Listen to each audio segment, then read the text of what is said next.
Doncs Jordi Fontcoberta, vaig ser juntament amb altres persones dels que vam començar a Ràdio Caldes l'any 1980. Monter, Ferran Monter, tothom em diu així, i jo vaig començar el 88 fent ràdio sent una canalla i sóc l'actual responsable de la programació.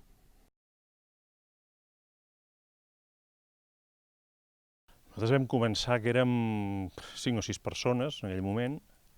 Vam acabar sent en els anys, a l'època que érem nosaltres, a l'època de més floreixement, devíem ser 40 persones, bellugant-se a la ràdio, entre col·laboradors, tècnics, etc. I crec que va ser el moment més alt de Ràdio Caldes en aquella època. Mira, això va començar l'any 80 i estem parlant doncs, fins al 86, devia ser, fins a aquesta època. Jo recordo el primer programa que es va fer a Ràdio Caldes, com que no sabíem què passaria ni com ho faríem, el vam gravar, perquè no estàvem segurs, teníem por d'equivocar-nos, però havíem de fer 3, perquè ho era per la festa major, i vam veure que el temps que dedicàvem a gravar el primer no faríem el segon i el tercer, i per tant ja el segon i el tercer el vam fer en directe, i a partir d'aquí ja no vam parar a fer-ho en directe. Jo vaig començar el 88, amb 10 anys, i jo feia un programa amb 3 nois més, amb el Ferran Vidal, amb l'Àlex Moreno i amb el Jos. I a aquella època jo era un crió, jo no m'enterava de res, o sigui, feia un programa de música i ja està. Però després vaig anar aguantant, diguéssim, fins als anys 90, que jo també vaig acabar sent el responsable, i a aquella època érem una 80ena de gent, entre fent programes, col·laboradors, i ara doncs estem movent-nos sobre això, 60, por ahí. Nosaltres el primer estudi que vam tenir el vam tenir a l'Ajuntament, vam anar a veure l'alcalde i vam dir, escolta, volem muntar una ràdio, munteu, no ens va posar gaires pegues, però em va dir, feu que vulgueu, volem un lloc per poder-la muntar, i ens va dir, a dalt al tercer pis de l'Ajuntament, allà on hi ha urbanisme, hi ha un quartet al racó que no hi tenim res, us ho podeu anar a posar allà. I la vam anar a muntar allà, em sembla que tenia, no sé, 10 metres quadrats, no sé, no me'n recordo. Però nosaltres fèiem la ràdio, anàvem a fer les reunions als vespres, allà al Departament d'Urbanisme, tots els armaris oberts, les taules obertes, els expedients allà sobre la taula, i això feia molta gràcia perquè, esclar, ho podies anar mirant fins que va haver algun moment que recordo que algun expedient no és que es perdés, però es llegia més del compte, llavors es feia servir a l'hora de fer servir la informació, i a partir d'aquí l'Ajuntament va decidir que potser no era el millor que la ràdio estigués amb una porta oberta a dalt. Però era una altra època, una altra època. Això ja sé que ara seria impossible, i en aquella època tampoc n'hi havia mala fe per ningú, t'aviso. Jo l'anècdota que sempre quan em diuen això explico, és un pèl llarg, però bueno.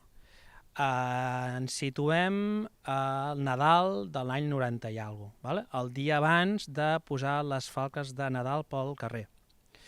Jo faig totes les falques, les 30 i tantes falques, hi havia, em sembla, 35 o 36 falques, i divendres a la tarda dic, bueno, jo ara em quedo aquí, les monto totes en ordre, veu noi, noia, i ja està, i si ens demà pel matí, dissabte a les 9 del matí ja surten. Val? Jo arribo aquí a les 9 i érem en un minidisc i s'emborra tot. A les 10 del vespre em quedo sense ni una falca. Vale? I això sortia a les 7 del matí, o a les 9 del matí. Total. Vaig trucar una amiga, que és la Marta, que estava treballant a la pizzeria, i vaig dir, Marta, quan plegues? I ella es va pensar que volia quedar fent una copa o alguna cosa. Dic, no, si vols fer unes falques. Quantes? 35. I vam fer 35 falques. Vam sortir aquí a les 3 del matí o a les 4 del matí. I les hem fet totes.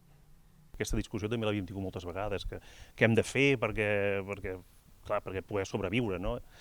I una mica l'argument suposo que és el mateix que hi ha ara, és a dir, el que no podíem fer perquè no teníem ni els mitjans, ni les capacitats, ni les formacions, és intentar fer una ràdio normal que feien doncs, les emissores comercials. Per tant, era fer coses diferents, coses locals, coses de vegades més estranyes, però vull dir que és l'única manera de poder fer. Nosaltres, quan ens venia algú i ens deia, escolta, més que jo soc aficionat, no sé, a l'astrologia i m'agradaria fer un programa d'astrologia, bueno, doncs fantàstic, i coses així que potser doncs, amb una emissora convencional doncs, seria bastant difícil. No?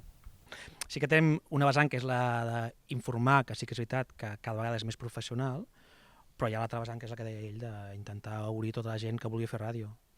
Bueno, les temàtiques dels programes venien determinades per les aficions de la gent que venia a col·laborar, des de jazz, música clàssica, astrologia, cuina, etc. Hi havia el tema dels esports. Vam començar també al cap d'un any, o si no recordo malament, o 2 anys, a retransmetre els plens, que també és un programa que suposo, no sé si em penso encara es fa, Sí. Val, doncs es feia. Sí, perquè, bueno, nosaltres, no sé si feu comentaris, nosaltres No, enxufàvem i anàvem dient.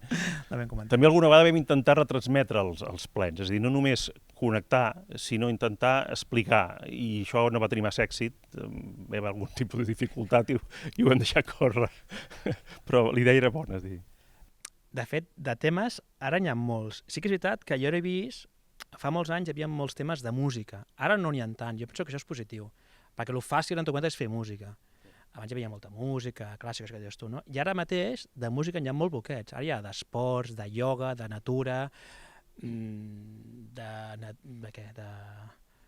moltes coses, Ara mateix jo crec que escolta tot tipus de gent, perquè hi ha gent que fa ràdio des dels 14 anys, per tant escolta gent jove, fins als anys 60, o sigui que tenen 60-70 anys, per tant hi ha tot un ventall aquí de tot. Potser sí gent més jove, perquè ara mateix la ràdio pots escoltar des del mòbil, per tant és més fàcil, però hi ha gent de tot, ara mateix crec jo. Jo crec que ara teniu un avantatge, i crec que hi ha un avantatge, que és que teniu mitjans per saber qui es descarrega, qui ho escolta. Nosaltres això, evidentment, no ho teníem i, per tant, no teníem mesura de saber ni si ens escoltaven. És a dir, no si ens qui, sinó ni si ens escoltaven. Recordo una gran fita quan vam aconseguir instal·lar, no sé com ho va fer el Cisco Bartomeus, el sistema perquè poguessin entrar trucades a la ràdio, a través d'una ventosa que enxufava el telèfon, fins una història que no recordo bé com anava. Clar, la primera trucada que vam tenir, a part de que ens va fer molta il·lusió, era la primera evidència que algú ens estava escoltant i ens va fer molta gràcia, sí.